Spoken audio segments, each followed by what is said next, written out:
In befriending our embodied experience, our embodied system, we want to be able to be witnessing what's happening versus being stuck in it.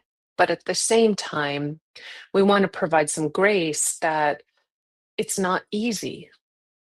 In other words, it's also okay if we get stuck in it for a little bit, right? Because this is the growing opportunity for us to recognize every time we get stuck in it, what can I do to shift out of it?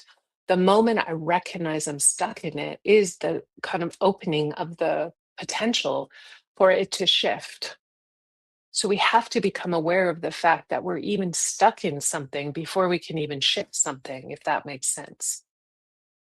I still notice when I'm stuck in things, right? Because being stuck in a pattern, if that pattern is deeply embedded within our neuronal network, we don't necessarily notice we're stuck right away because that's the pattern.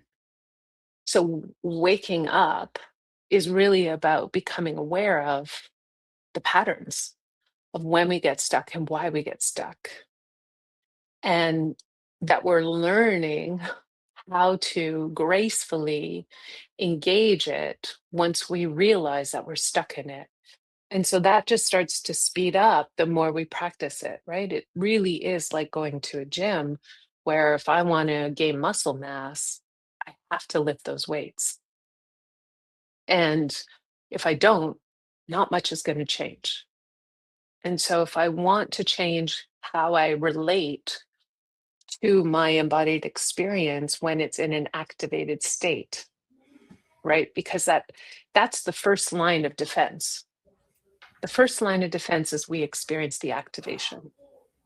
Whether you call it alarm, whether you call it trigger, whether you call it frustration, right? That's the first line of defense.